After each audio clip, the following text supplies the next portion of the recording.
Kanina pa kasi siya nagligo. Kaya siguro na nagpanik na.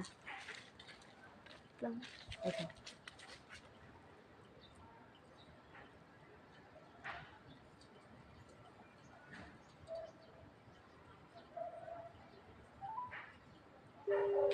Wait lang, walang siguro.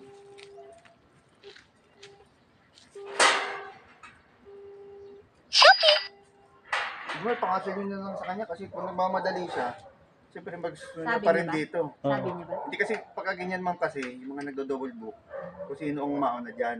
Okay. Tama siya. Kasi na lang to, kasi kung aantayin niyo yung isa, mamaya Oo, malayo pa hindi. din. Wait. Lalo siyang Ikaw na sir, ikaw na lalo ano. siyang magpapalit Nandito ka na eh. dyan. Ganun ma'am ang ginagawa Ano sabi ng niya? ganyan. Cancel na lang niya isa. Oo. Sabihin na lang natin dito. Pero kasi yung ginagawa ng mga ganyan ma'am, pagka nagmakusin ng maunang dumating. Tama yan. Oo. Kahit naman ako, ganun din Eh, eh. kung yun i-cancelin yung akin, kung hindi niyo ibibigay sa akin, lalo siyang mag-ano. Mamroblema Oo. sila pag natagalan.